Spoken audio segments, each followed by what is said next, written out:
Shadow Generations in this video.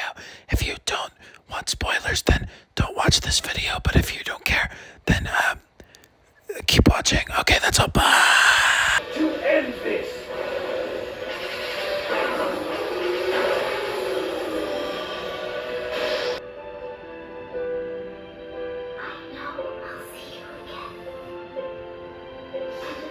Draws us apart.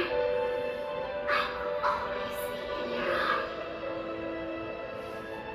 Maria.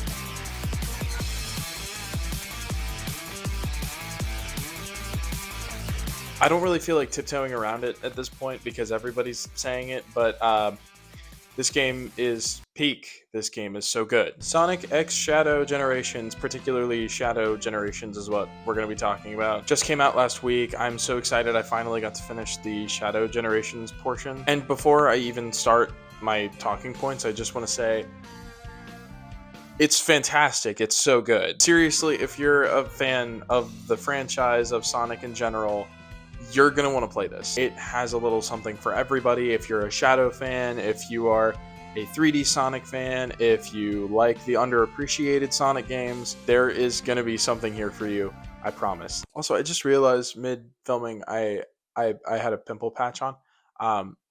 Yeah, just ignore it. It's not even there. But okay, yeah, I mean, I'm a little late to the party, but I wanted to talk about my experience of playing it and my thoughts on Shadow Generation. So here we go, completely unscripted. My notes that I just have pulled up on my iPad. Oh, iPad, where hast thou gone? We're so back. I found it. The first note I have on here just says the animation. Oh my god, the cutscenes.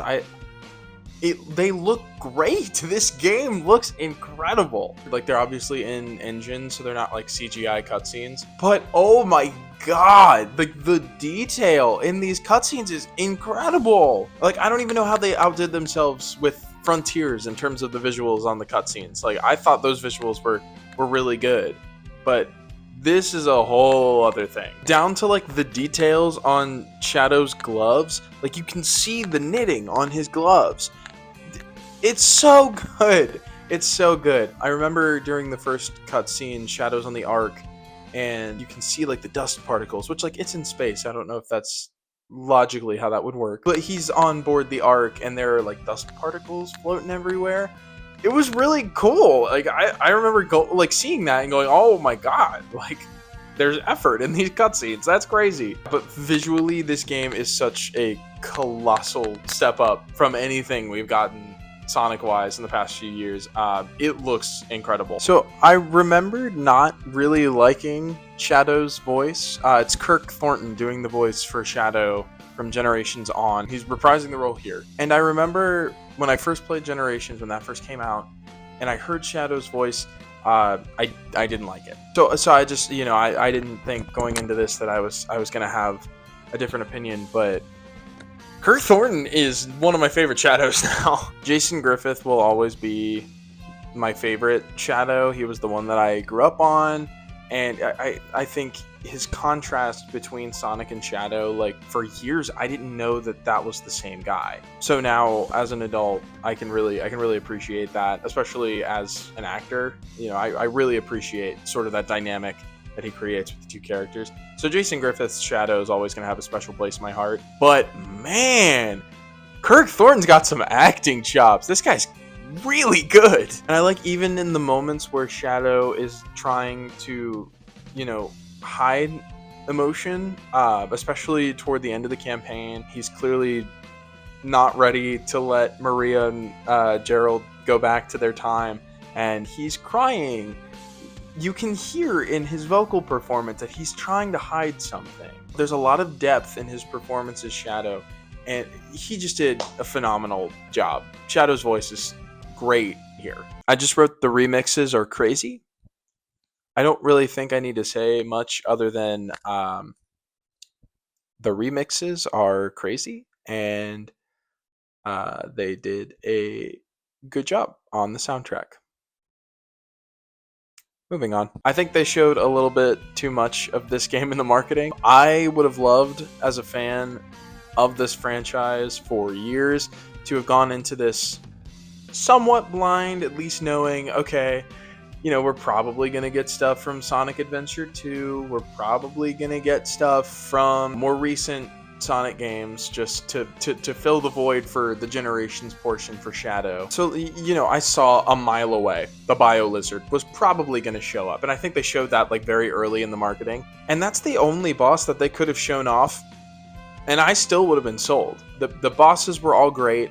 You know, again, as a fan, I would have loved to have been surprised by Metal Overlord, by Mephiles. There were a ton of really cool bosses here, and they showed them off. They showed all of them off in the marketing. I feel like as a fan of the franchise, you know, I was robbed of the experience of getting to see Mephiles again, getting to see Metal Overlord again, getting to see all these really cool bosses that I grew up on, but they just showed them off in trailers, and it just felt a little cheap. And I wish that they had saved those for the experience of getting to play through the game for the first time. And those boss battles were really, really fun. I'm not complaining about the bosses at all. I think they were great. I just think the marketing should have shown off a little bit less. It's not that long. I get it. You have to kind of have to draw some people in. Like, I probably completed the campaign in 5 or 6 hours. But it's one of those things where I think there was a lot that could have been saved for the experience. So I wish they had done a little bit more of that. Speaking of showing too much in the marketing, Maria's here. That's cool. Well, Maria and Gerald are both here. And that's great. I saw the Shadow Prelude animation that they did for this game. Maria shows up in that, so it was pretty obvious that we would be seeing her in the game too, but they showed her in a trailer. And I remember watching that trailer, seeing Maria, and then you hear Shadow say, "Maria?" And I was a little disappointed. Not because she was there, but because they didn't save that for the game. But she's here, and I think she adds a lot to the story. I think she really helps with the weight of Shadow's backstory, and she has one of the most heartbreaking lines in the series that I've ever heard. When she tells Shadow why she named him that, and it's because in darkness I'm paraphrasing, of course, but she says, "In darkness there is no hope, but a shadow will show you where the light is." I was weeping. I'm not kidding. I've never had a Sonic game make me cry. Like, I've had Sonic games that have made me emotional because of nostalgia or just my connection to the characters and to the franchise. But at no point in a Sonic game have I just gotten emotional because of a well-written line. And granted, it is a nostalgia-filled line, but wow, that hits you like a freight train. That is a crazy great line, and kudos to Ian Flynn for writing that. Ian Flynn, who wrote the story for Frontiers and writes a lot of the Sonic IDW comics, did the script for Shadow Generations, and he did a great job. So kudos to Ian Flynn. That absolutely crushed my soul. So thank you for that. I just spoiled my next note because it says that's why his name is Shadow. So there you go. So my next note just says, "This is heartbreaking. He smiled? That never happens." He's not just this angry guy. He has so much stirring in him. So and to see that play out is wonderful. So when you see a cutscene in this game and Shadow smiles? What? We don't see him do that. We don't see him do that. What's happening? It was so cool to see that, and to see more of his lighter side come out with Maria, with Gerald, and just in general.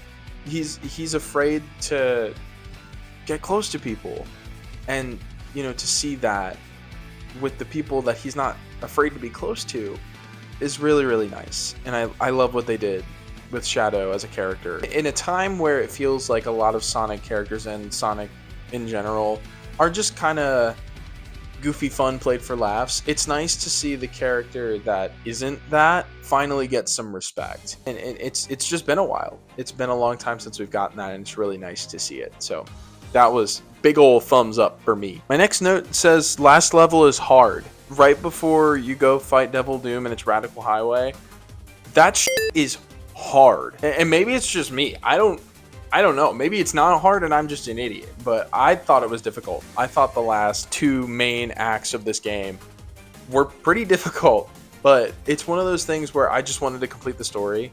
So I just plowed through it and tried to finish it, and then just went, okay, I'll get the S rank later. Moving on. I just want to finish this. I think Act 2 is significantly easier than Act 1, but I think they're both pretty difficult. The last boss, low-key, a little disappointed. It was kind of short. It didn't take very long, but it was still really, really fun to get to use Shadow's Doom powers a little bit more, especially because those are like a really new thing, and it's looking like we'll never see them again. It was cool to have a whole boss fight dedicated to most, if not all of them.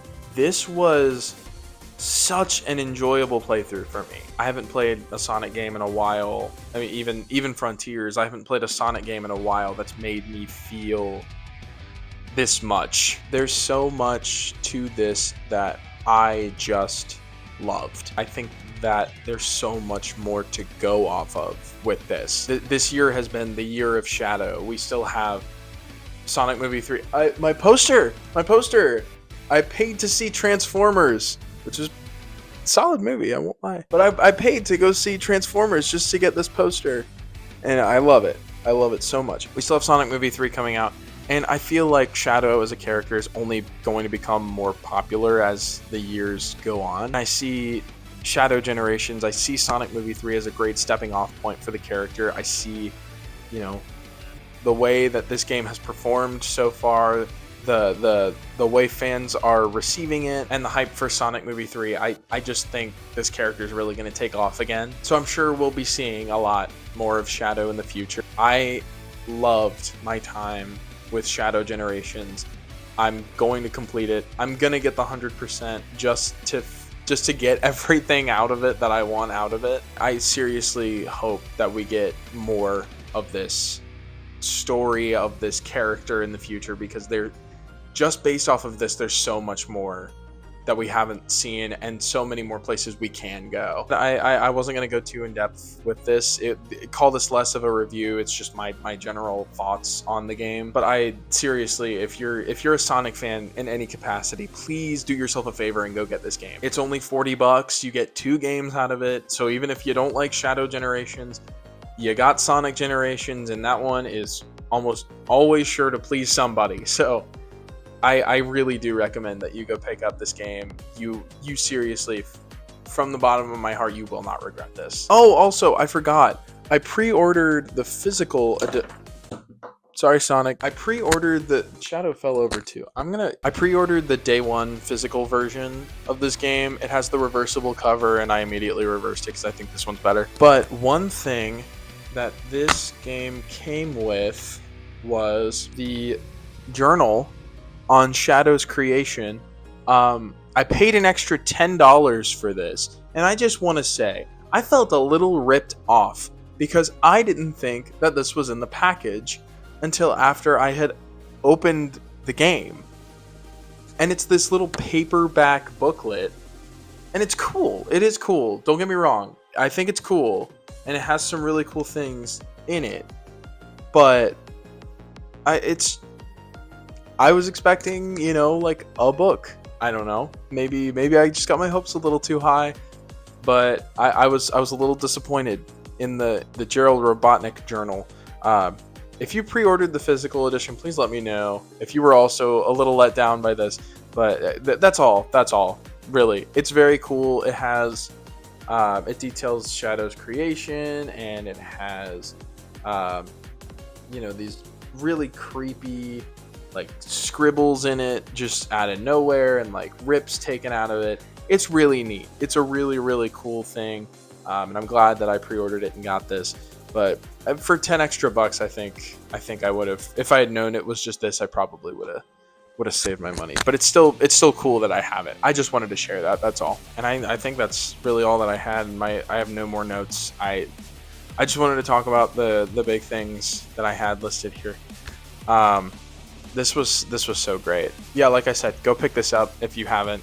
It's a great time. You'll have a great time, and it's definitely going to be the thing that tides me over until this guy's out. I'm so excited for this movie. I will also be giving my thoughts on that once that comes out. But that's it. That's all I have. I know I'm a little bit late in giving my thoughts, but I said I was going to, so I did. Do you like my shirt? I got it.